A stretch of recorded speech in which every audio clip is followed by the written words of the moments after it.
Hello and welcome to video 3 of this little mini-series about me and how I got here. Just like the last videos, this will probably be quite rambly, nothing prepared, no notes, no nothing. It's just the way I seem to work better, but I know I'll forget stuff. But I don't really mind because this sort of part of the channel, what do you call it, this sort of collection of videos is kind of more of like a little chat rather than any specific thing. I mean, there is a general idea for each video. So this one will be the assessment process. So I actually need to keep this video shorter than the last one, just because I am actually having an X-ray on my thumb today. I've had a clicky thumb for about 14 years, and I finally got that looked at. So a little side tangent, if I can try and keep this real quick, is that throughout my life, and it does, by the way, kind of relate to ADHD. I'll tell you about that in a minute. Throughout my life, I've had various little conditions that I probably should have got seen to quicker. Never thought, well, I should get that looked at, or I even could get that looked at. One of the things was, I used to have I've still got bad knees, but they used to be really painful, much worse than they are now. And they were so painful that the weight of a duvet on my feet meant that if I was to like move in bed and you've got the weight of the duvet on your toes, for example, that would cause me like excruciating pain in my knee, just moving my legs under the duvet. Even that wasn't enough to make me go and get those looked at. It wasn't till it snowed one day and I went outside, had a bit of snow on my boot, and I just kind of like wiggled my foot a little bit to flick it off. And obviously the pain was like so bad, suddenly jolted my my foot to get the snow off. And it was at that point I thought, I think I need to go and see someone. But I'd suffered with that for so long before I even thought that. And it's just like that with the thumb. 14 years I've had a clicky thumb. In more recent years it started to swell up and hurt when it clicks. So I wear this thumb brace, you don't know if you can see it, called Arthro Ease that I got off Amazon. And that kind of helps, but I decided I'm going to actually get it x-rayed. So a little while ago I put in a request with the NHS, filled out the triage form for an appointment. And what was funny is on the form it says, how long have you had this condition? Example, I've had pain in my ribs for 3 days. So my answer was since 2012, which would be 14 years. I bet the person on the other end thought, this can't be right. This person's made a mistake. Who goes 14 years without getting a problem seen to? But anyway, with the knees, the thumb, it's just, that's the way I've been. I don't really go to the doctor, just wait for it to pass. And if it doesn't, you kind of forget that you were supposed to go to the doctor and you just becomes part of your life. So the reason that kind of relates to ADHD is that the reason I actually got assessed and went for the assessment is after my marriage broke up. So just to recap, I met my partner or ex-partner when I was 16, she was 15. We stuck together ever since, got married, had 2 children, bought a house together and all that. And we've been separated for about a year and a half, filed for divorce, which should go through at the end of June, I think. And yeah, still living together for now. I'm currently looking for a place of my own, but I'm hoping a new development's going to open up and have a place available that I can move to within sort of 3 or 4 months, maybe. I think people should be in those homes by August. I'm hoping I'm going to be one of those people. Anyway, so throughout the relationship, especially towards the end, I got told I was ADHD left, right and centre by my now ex-partner. But it was never done in a very kind way. And it was not like, oh, Matt, I think you might be ADHD. Can we sit down and figure out if you are and maybe get you assessed? It wasn't like that. It was always, I'd forgotten something from the shopping and, you know, basically made to feel like I was absolutely useless. Even though we live near a shop and I can go back, which I often did, just go back out and get it. Anything that I'd missed. But the point was, it was always done in a negative way that I might be ADHD, and it never really inspired me to even think about looking into getting assessed for it. I kind of got annoyed really. Someone who's not a doctor telling me I'm ADHD, thinking, well, how would you know? And besides, I'm like really calm and chilled. I'm not like off the walls, hyperactive and all that, because I didn't really know anything about ADHD and I never looked into it. So yeah, I kind of just brushed it off. Never thought, oh, well, at least have a look. I just didn't think that. I just kind of used to get the accusation of being ADHD in a really negative way, get annoyed by it, and just carry on. Anyway, once it was decided we were separating, I then took it a bit more seriously, started looking at ADHD, at how it affects people, and then realised quite quickly that, oh, the inattentive type, I'm ticking like all these boxes, zoning out and being forgetful and a million other things. So then I decided I probably am ADHD, and it's too late to really change anything for the relationship, but I think I want to get assessed for the benefit of me and also anyone else who is still in my life. Because I do recognise, like, even though I didn't at the time believe I was ADHD, I recognise the forgetfulness can be really annoying. But yeah, never really thought to look into it or anything like that. So now that I am looking into it and I've got decided I should get assessed, I took to my computer and I spoke to my GPT about wanting to get assessed and like what is the process for an adult getting an ADHD assessment. And it gave me a whole bunch of information, but also as part of that suggested going via the right to choose pathway. And if you don't know what that is, the right to choose pathway is like an NHS government thing where you get to choose from a list of approved providers who will give you your assessments or treatments for certain things. So for ADHD and autism assessments, you can use this right to choose pathway.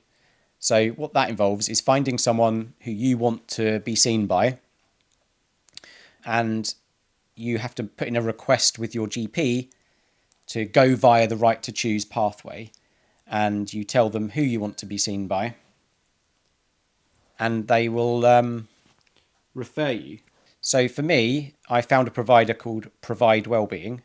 They looked good. They had good reviews, quite local to me, not like super local, 20-minute drive maybe. Well, I guess that is quite super local, I'd say.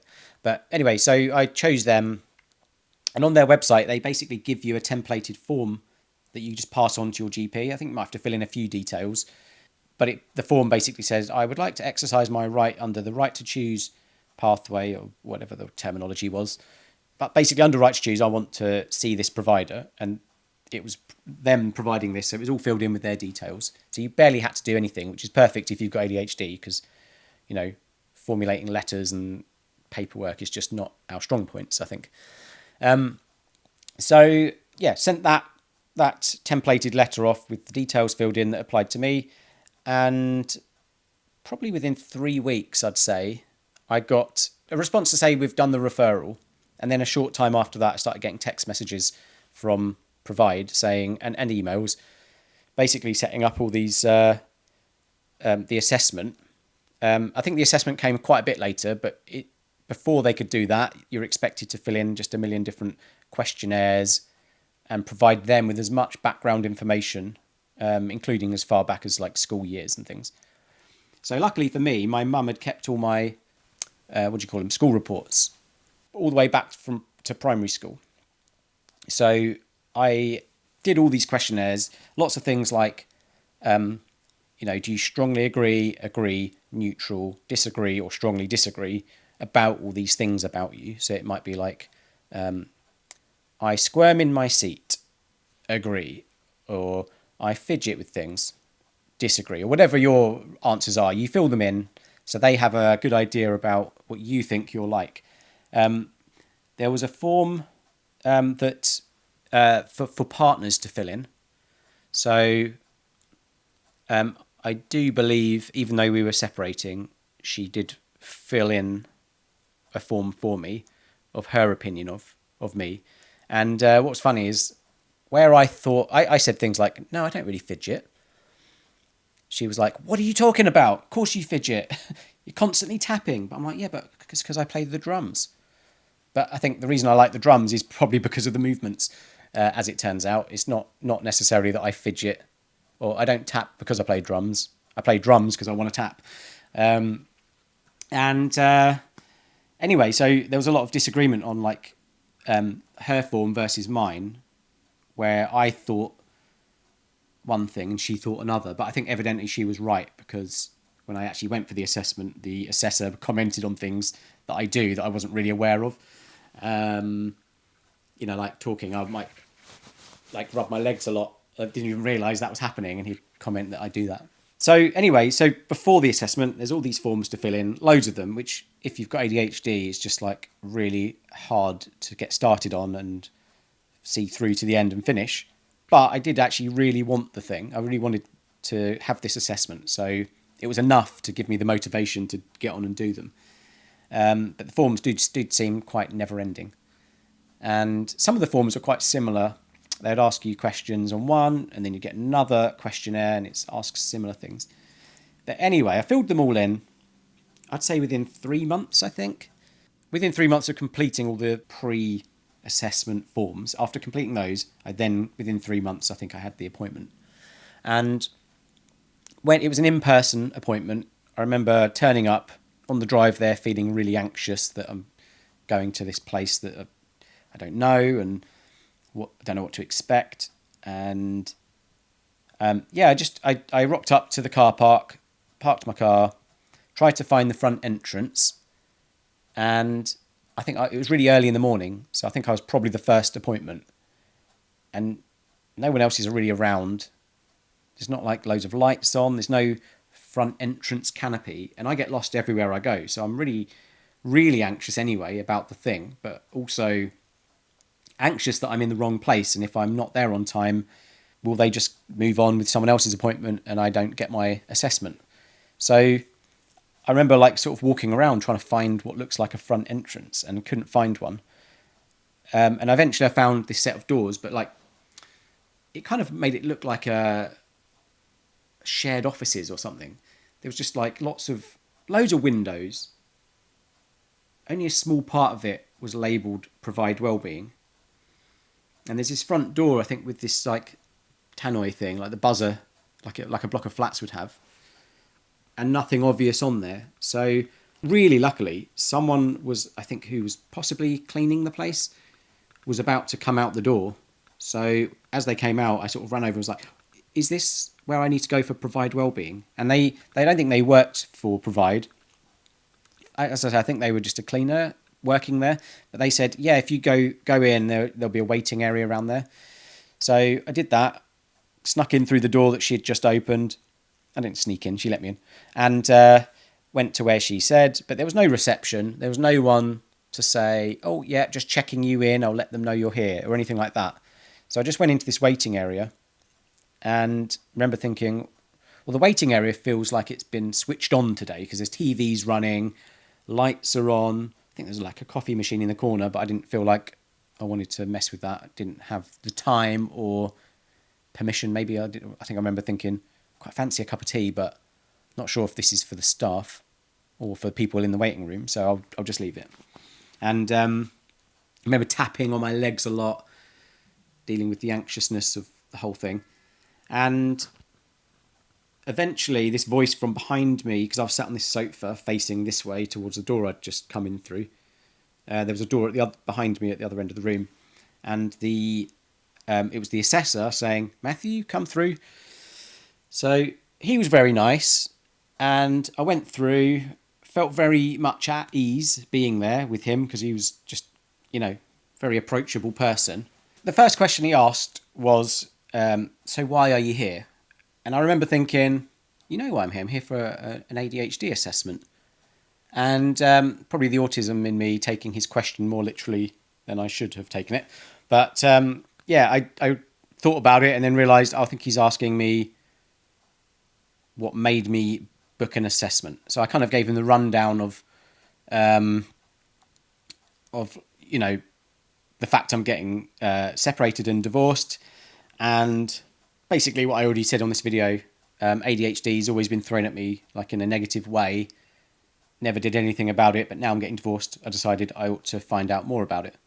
And then he asked, what are you hoping to get out of this assessment? And I was like, well, maybe just an understanding of myself, and if I've got ADHD, it'd probably be helpful to know, and then I'll perhaps have strategies. I can look into strategies to like help manage the symptoms of it, and maybe get medicated if that's appropriate.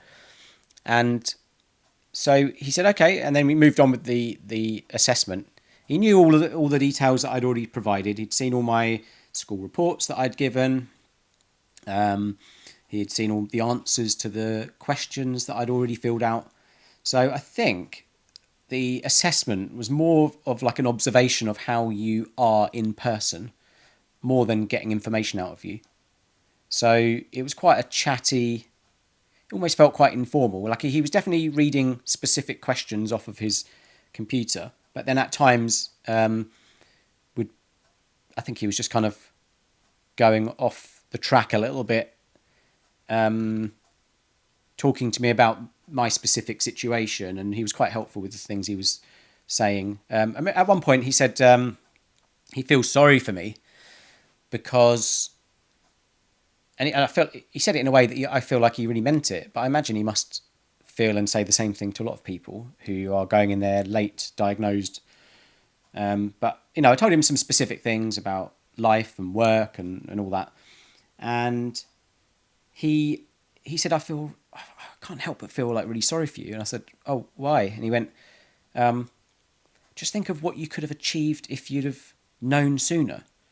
Because some of the things I told him were like, I feel like I have achieved quite big things in my life, and normally at the expense of sleep. So I've previously mentioned I'm an app developer, and I developed an app that did quite well, and it continues to do, well. And I think, when I told him about that and the fact that that's not actually my full-time job, it's like a side project that just luckily did well. It was like that. I think he said, imagine what you could have achieved if you'd have known about your ADHD sooner, and if you were doing your side project as a full-time thing. Because I think I mentioned how I always stick to routine things like same relationship, same job. Even though, I probably would be better off financially not doing my day job and just focusing on the side project. Anyway, so he kind of expressed that, like he felt sorry for me a little bit. And I feel like that wasn't really part of most assessments, maybe. Like, I kind of thought, surely you should be just asking me these questions, getting through it. But it was nice. I quite liked him. He gave some life advice that was quite useful. And anyway, it was kind of abrupt in a way how it suddenly ended. We're having this thing, and he said, okay, well, I do need to sort of speed things along because I have other people booked in. So we kind of just then stayed on track, went through the final questions. And at some point I said to him that other people in my life have suggested I might be autistic. And he said, he was definitely an ADHD specialist, not an autism one. And he said that sometimes you'll get people come into his room where he does his assessments, and it's so obvious whether they've got ADHD or not. It's my sister ringing me. I've just had to hang up on her. It's so obvious that whether or not they've got ADHD, it's kind of like the moment, I think he said it referred to it as like a barn door scenario. Like they come in, straight away they've got ADHD. So the assessment process is a lot quicker. There's less to sort of figure out, and they'll go out. And he said sometimes you'll get someone who's, very obviously autistic, and he doesn't get that vibe with me. But he wasn't sort of saying you're not. He said that he gets that vibe about the ADHD, not the autism. But as I say, he wasn't an autism assessor. So, I kind of thought about his comments and thought, oh, okay, so maybe the people in my life are probably wrong. And anyway, so I left his assessment space and drove home, mulling over all the things he asked me and all the things I said, and did I say things the right way and all that kind of thing that autistic people tend to do. Maybe ADHD people as well tend to replay conversations in their head just to see if you've tripped up and made a mistake in what you've said and things like that. And yeah, I just went away and had to wait for the report to come through. And I feel like the report came through within a month, I'd say. I feel like it was as quick as that. And the report came through saying that I was ADHD combined type, which was a surprise because I thought it would be inattentive type because I didn't really see myself as hyperactive. But I think mostly I would be inattentive type, but I still fidget in my seat a lot. I haven't really done that on this video, but yeah, in person, I'm always like, evidently rubbing my legs or tapping my feet and hands just at random points. And often I'll be playing with the tassels of my hoodie. And so I got the diagnosis and started watching YouTube videos of other people who've got ADHD. And I mean, I had already done that actually leading up to the assessment because that's how I started to realise like, oh, I'm definitely inattentive type, I'd say. And yeah, I'd seen people say that when you get an ADHD diagnosis, it often comes with a lot of grief because you grieve the life you could have had if you'd have known sooner or if you didn't have ADHD. Yeah, so the biggest sense of grief I've ever had is realising how not present I've been throughout most of my life. And now that I am, I'm like, I wish I had been more present more often sooner. But yeah, so after getting the diagnosis, I don't think it didn't really change much for me. But what did change is something that's quite common is suddenly everything feels more intense. All your negative traits of ADHD become harder. Like suddenly it was harder to focus. It's like you regress. And I've seen people say that about autism and ADHD. And for me, it still is the case now. Like you feel like you almost have like a skills regression. And people can mask autism and ADHD, I think. Like I would, in my day job, have to flip between things a lot. And I found that I'm struggling now to task switch more than ever. And I'm way more easily distracted than I was before. And I don't know why, because I always thought like you're the same person. You just now know you've got ADHD that you always had. What's different? You just know. But for some reason, I was struggling to stay focused and on task, and struggling more with the switching of tasks. Things that are being asked of you become more intensely annoying, whereas before they might have been mildly annoying because I'm already in the middle of something, but you're asking me to park what I'm doing, which is difficult when you're programming to just be able to switch from one task to another because often there's pieces left kind of in the air as to how they're going to fit together, and then suddenly, okay, I'll just park that as it is and I'll come back to it in a little while. Things like that became almost impossible to do, and they still are. I haven't managed to get back to that space where you're able to deal with a lot of change, but that might be because of the autism side of it as well. And one thing when it comes to autism is that I definitely find is me all over is the need to finish what you've started before you move on to the next thing. So I think that's been a little bit of a complaint amongst my colleagues at work, is that they want to ask me to do something, but they realise that if they do, I'm going to be saying, I just need to finish the bit I'm on. But often the bit I'm on might take me a day. So, yeah, I can imagine why that's also frustrating for them. But at the same time, people shouldn't be switching tasks, especially when you're programming. I think switching tasks during that kind of task is very, very difficult for anyone, surely. Anyway, so got the diagnosis. Nothing much changed except it was nice. I remember it was nice not to have an excuse but to have reasons for certain things, like, oh, that's the reason I forget things. And then you start to find out other people's strategies for dealing with certain things, like the fact if you put something away, you're probably going to forget it exists and you won't do the thing, like taking supplements. You need to have them out by the fridge. And I like to leave my glass by the fridge, but, ex-partner in the house, still living together, will always put my glass in the dishwasher. But I'm like, I need that glass there. That's actually the prompt. It's just one less thing to do. When you see the pill box on the side, if the glass isn't there, I'm less likely to take what's in that pill box than if the glass is there. Because if the glass is there, all I've got to do is get water from the fridge, pour it in, take a tablet. If it's not there, it's just another thing that puts you off doing it, and like going to fetch a glass, even though it's in the same room as the pill box. It shouldn't be that big of a deal, but it is, and it's always been a thing that I like to leave certain things out. Like I shave my head every single day, so I would leave my razor out because I'm going to use it again tomorrow. Why would I put it away? I can see why it's annoying for the other person, but she would always put it away, and it's not like I'd forget to get it back out.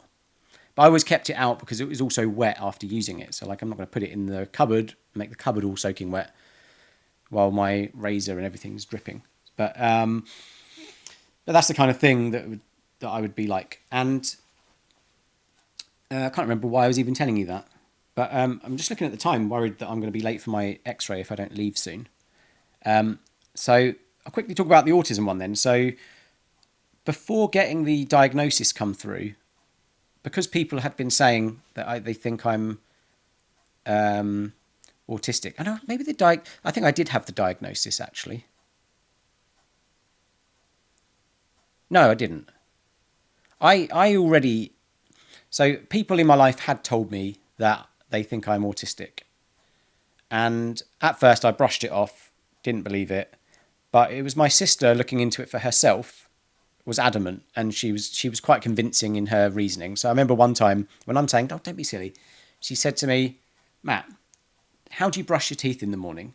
So this was her like initial test to see how I would answer. How do you brush your teeth in the morning? I went, "What do you mean?" She said, "How do you brush your teeth in the morning?"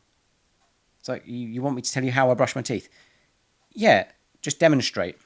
So I was like, okay, well, I keep my toothbrush at the back right of the toothbrush caddy. So I'll reach over and I'll try and avoid touching the person's toothbrush who is in front of mine. So I'll pick that up. I have my own toothpaste, which I keep in a separate spot. So I'll pick that up from this thing and I'll put a little pea-sized amount on, screw the lid on, which is still in this hand whilst holding the toothbrush. So I'll screw that on from like screwing it into the palm of my hand almost, and then put the paste down.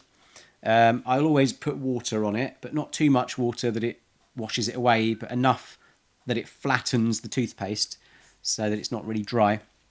And then it's electric, so I'll press the button, and she was like, "I'm going to stop you there." And then I was like, okay, what was the point of that? And then she turned to her husband and went, "Craig, how do you brush your teeth in the morning?" And he went like this.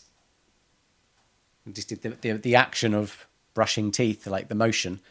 And I was like, "What's your point?" She went, "Did you notice how yours went into such detail and Craig just did the motion of brushing his teeth?" I was like, "Yeah, but sure." My thinking is, why would you ask me to show you how I brush my teeth? Because I know you know how to brush teeth. So I assumed you wanted all the detail. Anyway, apparently that's a very autistic way of answering. And so that was her first hint to me that I should go and get an assessment. And so at the time of that and going for the assessment, I've obviously already decided, it's been decided that we are separating as a couple. So I was seeing a counsellor to help get my head around things. Told her that my sister says that I'm possibly autistic, and she was a counsellor who specialised in neurodivergence. So she said to me, what all counsellors say, like, how does that make you feel? And I was like, well, it doesn't bother me either way. But anyway, she suggested I should get the assessment. She wasn't diagnosing, just said I should get the assessment. So I also did the right to choose pathway, but it was from a different provider to Provide Wellbeing because they were ADHD. And I went to the same provider for autism as my sister was going to. So she was doing it for herself as well. And they were called Skylight.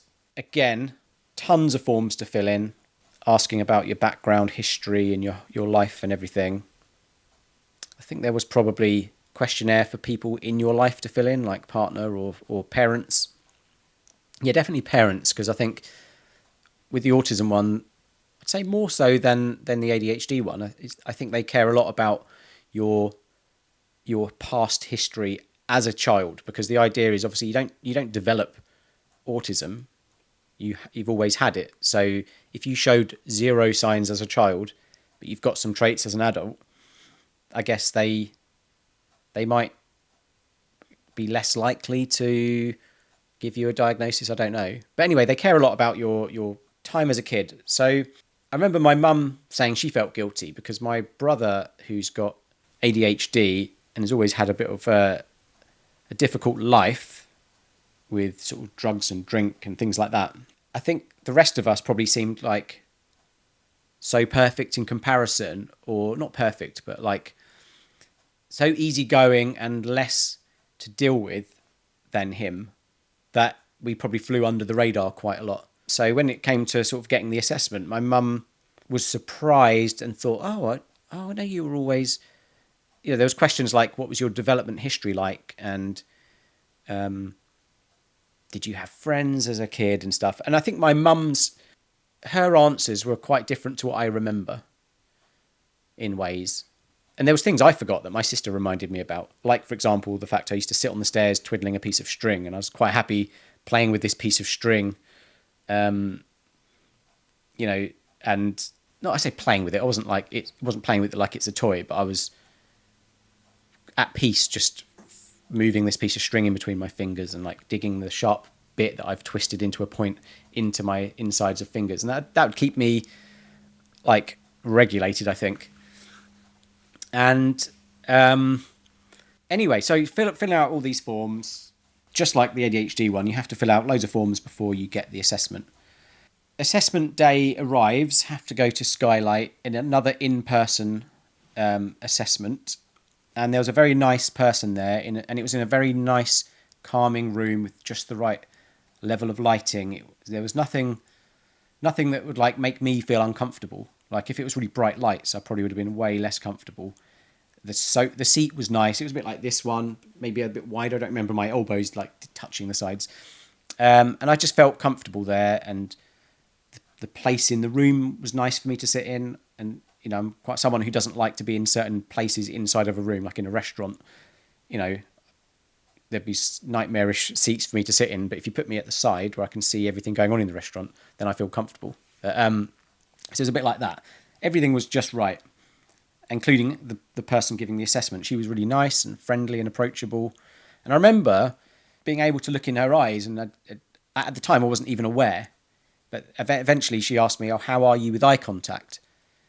And as soon as she said it, I was like, I was fine. Now I'm not. Like, yeah, I feel like this room is just perfect. It's not setting me off in any way where I feel uncomfortable. So I found, talking to you, I felt like I could do eye contact really just fine. But now you mention it, I'm really aware of it. Now I can't. And I kind of was worried that might come across like me pretending like I can't do eye contact because I was just doing it just fine just a minute ago. And now I'm saying I can't do it. But that happens sometimes. Sometimes you're just totally unaware of it. And then you become aware all of a sudden. Then you start feeling uncomfortable and you start looking away, or like trying to maintain it and looking normal, but it's hurting you to do. And it was a bit like that. So I said, now you've mentioned it, I'm finding it difficult. So I'll probably start looking away a lot now. And I did. But yeah, the in-person one, I think it was the ADOS, called an ADOS 2, I think it was. I gather it's an observational thing, and I don't want to tell you exactly all the things that went on in the assessment, because I feel like you shouldn't be armed with information about that, because otherwise you might change your outcome. So yeah, if you are going for an ADOS 2, I wouldn't research what it is and what the purpose is, because it might just influence how you behave in there. But they ask you to do certain things, some of which seem really childish, some of which kind of put you on the spot and you feel like, you need to be creative. Like, I won't tell you exactly what, but there was a book, you had to turn the pages and read out a story based on the pictures, which just felt a bit silly to do.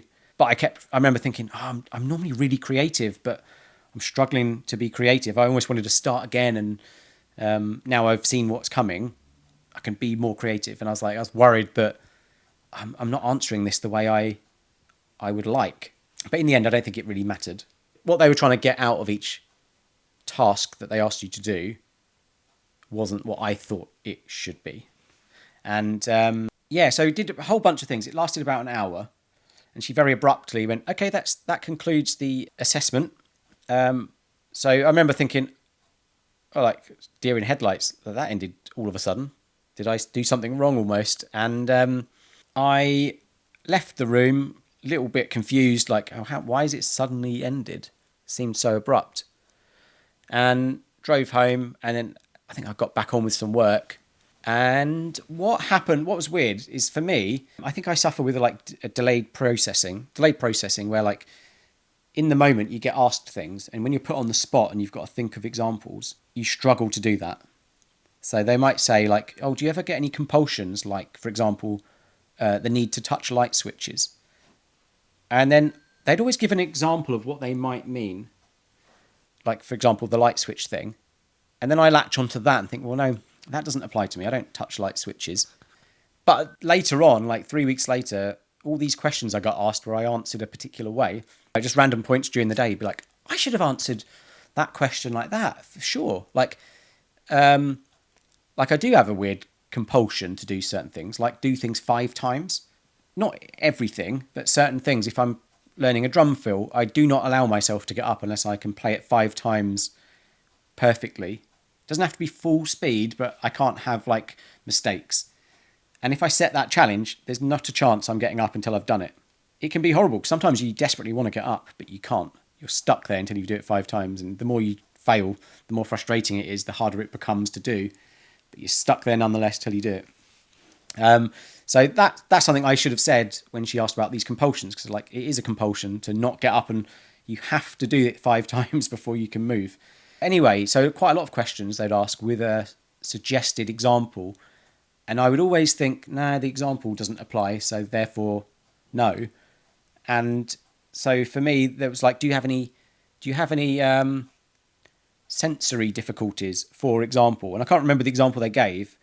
But again, I thought, no, that I don't really have any. But anyway, I got home, probably on the way home, I thought, oh, I could have answered, actually, yeah, I have a heat sensitivity because I don't like to get hot. I've always stayed indoors in the summer. I've always maintained the winter is the best time of year. Ex-partner likes the house to be quite hot, and then I'm always like prickly hot, and I can't bear it. So wear just shorts and t-shirt in the house, or no shirt at all sometimes, because it just feels so hot. And sometimes you'll be in a hoodie and you don't realise you're sat working on the computer next to a radiator, and you don't realise the radiator's come on straight away until you suddenly realise, like, oh, I'm suddenly feeling hot, and you can feel this heat getting worse and worse and worse and emanating all over your body, and you're trapped in your hoodie almost, and you're desperately fighting to get out of it. Rip your hoodie off and try and cool down, shove a window open and breathe again. So heat sensitivity is for sure something I should have said.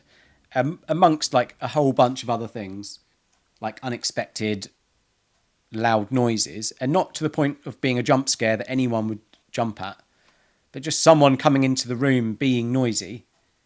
Like I've got 2 children, and one in particular can be really noisy. But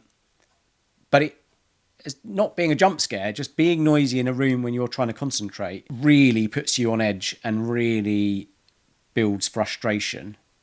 Like, I think way more than the average person would have. And lots and lots of other things that I said no to on the sensory thing. Labels. It's quite common for autistic people to struggle with labels in their clothes because it just constant source of itch and discomfort. I didn't think to say that. And I am someone who tends to buy my clothes in bulk. So I found some t-shirts I liked. I bought 13, which was every last one they had in the shop. 13 medium white shirts and 10 black ones. I just got everything they had because I thought, well, these will last ages and I'll just replace them at some point in the future. And what I liked about them was the stretchiness of them.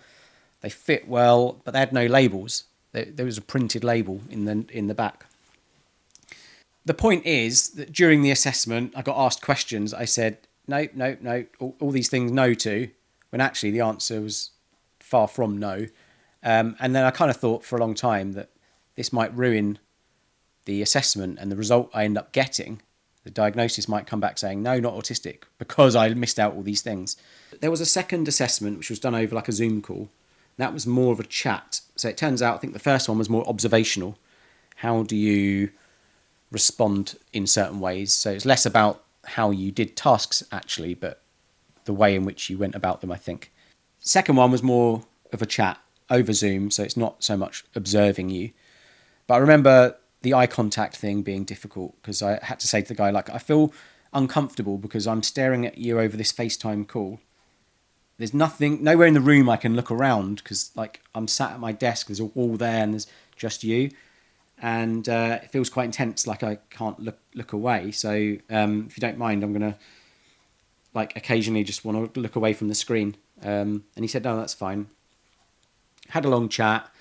He asked me lots of questions, and I'm someone who has to give examples, so or think of examples to answer the question. So he'll say, he would want me to say, in general, I'm like this or like that, and I couldn't do it. I kept saying, thing is, I need examples, and I would go off on these like very detailed long tangents, and he'd always try and steer it back to more generalizations, which I just couldn't do. Like, I need context, I need examples. He asked me a question at the end, and when I gave the answer, he said, okay, well, that's everything I need to know now. Don't worry if you feel like you forgot to say something. I've got everything I need to know to be able to do my report. And I kind of got the sense what he was saying was, I am going to say that, yes, you're autistic, based on what I've heard. But it was like not 100% certain. But he was telling me I don't need to worry about having forgotten something. Because I think I had told him that in the first assessment, I realised I said things in a way and then, no, I really should have said something different. How do I then let you know if that happens? And he said, you don't need to worry about that. I've got everything I need to know. And then sort of said he can't tell me his thoughts because he's not allowed to. He has to do it in a report. But then everything he said kind of suggested he was hinting towards it. But I was like, well, I don't know. Maybe I'm just reading the room wrong. So anyway, naturally, after the call ended, I ended up a few weeks later having a million ideas of why what I said wasn't the full picture and I needed to add more context. So I ended up emailing in a bunch of things, which I think in the end were probably meaningless, but the receptionist was quite kind and replied and said, yeah, we've added it to your notes and so on. So I went away, had a long wait for the result, and then eventually the result came in and, yeah, autistic. There's no medication for autism. There's medication for ADHD, but the reason I didn't go for medication for ADHD is because I'd read that if you have autism, the traits can be made worse. So you fix traits of ADHD, but then your traits of autism become worse. And I just couldn't bear the thought of eye contact feeling more awkward. So I kind of thought, well, I'll hold off, at least find out if I am autistic or not, and then decide after that whether I have the ADHD medication and go through that process. So far I haven't done that. So that concludes like going through the process, really. I don't feel like I've given you enough information about everything, but I need to go, otherwise I'm going to be late for my x-ray. I feel like I might already be late. Whoops. Okay, I will do another follow-up video. Okay, I'm back. So I'm just going to do a quick follow-up because I feel like I left very abruptly because I was otherwise going to be late for my appointment. I actually was a couple of minutes late. Amazingly, I arrived to the car park on time with like 1 minute to spare, but the car park was full. So I was driving around and around waiting for someone to leave, which they eventually did. And I probably was 2 minutes late, but it didn't matter. They said, yeah, take a seat. And then I waited for 5 or 10 minutes.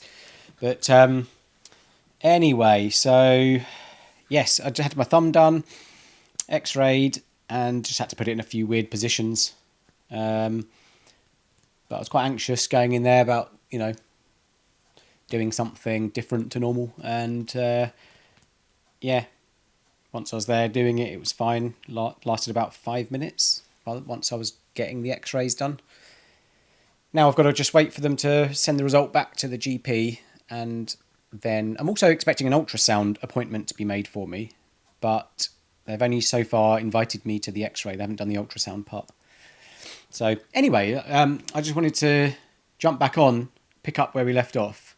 I don't know if there's that much more to say, but we were talking about the autism assessment, and I feel like I gave so much time to the ADHD one that maybe I need to spend a bit more time with the autism one, because ultimately both diagnoses are important, but I feel like the autism one meant a bit more in a way, because it kind of explains a lot of anxious sides of me and eye contact and things like that. Stuff I've always thought, I don't know why I find eye contact so hard, and so on. And I think probably getting a diagnosis of autism maybe has changed my life a bit more than the ADHD one has, even though ADHD can be treated and autism can't really. So you'd think that with treatment options, that finding out your ADHD and being eligible for medication would be more life-changing than finding out you're autistic, which you can't really do anything about. But I think knowing that I'm autistic, when I didn't even think I would be, now because of getting the diagnosis, I've looked into it more and more and more and more, identified like so many anxiety triggers that I didn't really know were triggers. I think I've said it before in a previous video, my like baseline level of anxiety was always so high because of all these triggers, but they're happening all the time. And as a result, your just baseline anxiety level is really high, to the point where that's your normal. And since getting the diagnosis and discovering that all these things contribute to anxiety, and then trying to like find ways to mitigate that, means that the baseline level has dropped so much. So that has been so helpful and in a way life-changing. And that can be as simple as actually at home not feeling like the need to be the one who speaks, if that makes sense. Like sometimes it brings you inner peace just to know that you can be around people and not speak. It's not like an awkward silence or anything like that. I just don't feel the need to interact, and therefore choose not to do it for the sake of it. Whereas before, people might enter a room and you just feel like, okay, it's the right thing to do is to start speaking and strike up a conversation or whatever. Just don't be silent, because that comes across as standoffish almost. And now I don't do that. I'm just like, if I'm in the kitchen, ex-partner arrives home, even though we're ex-partners, I think previously I would have said something. Now I'm like, don't feel standoffish at all, but I just choose to, if I don't want to speak, just carry on with what I'm doing quietly in my own head, and that's calming and nice for me. So little things that you can do to reduce your level of anxiety. It sounds weird, like why would feeling like you need to speak or create some conversation cause anxiety? But it's a bit like small talk in a way. Like you don't really want to be interacting, but you do it for the sake of it. And if you're out in a coffee shop and you bump into someone unexpectedly that you didn't really think you'd bump into, you're just in your own space, your own thoughts, waiting for your coffee, and someone says, "Hey, Matt," it jolts you, and you're like, I wasn't prepared for someone to be suddenly talking to me. It kind of snaps you out of your comfort space, and you suddenly feel anxious and uncomfortable. But you obviously don't want to be rude, so you're just like, hey, how's it going? Sometimes you don't even know who the person is and they somehow know you. I hate that when that happens. Yeah, someone clearly knows you quite well and you're like, I know I somewhat recognise this person. I just don't know where from. Don't know what their name is. Don't know what I can say to them. They seem to know a lot about me. That happens a lot, actually. But yeah, when you bump into someone, it's the worst. I hate the fact you feel like you have to speak. So it's a bit like that at home. When people arrive home in the past, would have just felt like, and it's like the small talk. You're like, oh, you have to make conversation. Don't feel like you have to force certain facial expressions. Like in the past, it sounds weird, but you'd come out of somewhere like Tesco's, or going round Tesco's, but you'd be in a public space and never feel like you could just have a relaxed face and be expressionless. Like that alone is stressful. Like you'd be walking around Tesco's forcing a non-relaxed face. And I can't even think what expression you would be forcing. But you'd have tension in parts of your face that was, it's just uncomfortable to maintain that. And then for what reason? I think in your head you're like, you don't want to come across grumpy by just being expressionless. But that is what's comfortable. And so, it's just a nightmare. But not anymore, because like now I'm like, well, I know why. Like, I totally recognise it. And I always have recognised, like, it feels like you're performing by putting on a face for people who don't care. They're not even looking at you.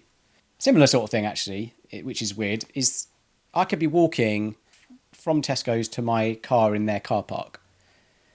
And about halfway to my car, I might realise I parked in a different car park. Maybe I parked in Sainsbury's car park or outside the butcher's halfway up the high street. So you're walking the wrong direction. And instead of just going, oh, wrong direction, turn around and walk the correct way, almost like you don't want to be seen doing something random like that. So I'll often stop, pull out my phone as if I've just had a message or something, squint my eyes like, oh no, forgotten something, or put some expression on that suggests I've got a reason to be suddenly turning the opposite way that I've just come from and walking an opposite, different direction. And I've always thought that's so weird, but I just feel the need to do it. And I think now I probably would always still do that, to be fair. I do relax my face when I walk around Tesco's. I don't feel like I have to make conversation when people arrive home. But I don't know if I'll ever break that habit of, oh, I'm going the wrong direction. Better make it look like I had a reason why I've changed direction. I don't know. I'll try and work on that. I can't remember why I was even saying that. Supposed to be talking about the assessments, wasn't I? I guess, I didn't really want to tell you too much about what happens during the assessments because I didn't really want to give you anything that could change the way you behave in your assessment, because I think I would have done. So I'll just say that before I had my assessments for autism, I decided consciously that I would research nothing about autism. So I kind of went off the back of other people around me telling me I should get assessed or they thought I was autistic. That's why I went for the assessment. And it was partly because they were right about ADHD. But I decided, consciously, I will not research autism at all. I don't want to know anything that could impact the outcome. I just want to go in there and be me. So what happened was I was sat in my car watching my son play tennis. It was a very cold day, so he was out there doing his tennis lesson. I was sat in the car watching, and I decided I'd pop YouTube on the screen. And when I did that, because my sister had been going on quite a bit about weighted blankets feeling really nice, and I wasn't convinced, but she kind of wore me down, and I said, fine, I'll get one. They're not that expensive. I'll try a weighted blanket, but I don't think it sounds like my kind of thing. I don't like tight clothes, so why would I like a heavy blanket? I just feel like it wasn't for me. So I ordered this blanket, weighted blanket, and then I think because of that, because it's typically neurodivergent people who would typically want to buy one of those, my YouTube feed suddenly started giving me autism videos that I hadn't been seeking out. So when I'm sat there watching YouTube in the car, while I'm waiting for my son to do his tennis lesson, the suggested video that came up was 30 ways you might be Masking Autism, and that was by Chris and Debbie from Autistic, and highly recommend checking out that video. When I saw that, I had already said I'm not going to watch videos, but I had my assessment the very next day. There was this video, and I was like, what are the chances? I'm going to watch this one video, because it's not going to be too much information, I didn't think. But I am now intrigued. So I watched this video and ticked like 28 of the 30 boxes about how you might be masking autism. And then it later came out in my report that I scored very high in all domains of the masking autism assessment. So I just didn't want to know too much, but I did watch that one video. And then after I finished that video, I thought, oh man, I'm probably going to get told I'm autistic off the back of, so many of these points were a tick box for me. There were things that you would hear and say, doesn't everyone do that? And I think, yeah, when you say that a lot, like, doesn't everyone do that? I think the answer is not normally yes. Check out that video, because that was the one. I think that if I thought of all the videos I've watched now, which is like hundreds probably, that one stands out to me as being a real key video that helped me sort of move from, I'm probably not autistic, but there's a chance because of ADHD, to, oh, I probably am. Anyway, I've rambled on. This was supposed to be a quick update on how the x-ray went, but hopefully this video hasn't been a complete waste of time and gives someone something that's useful.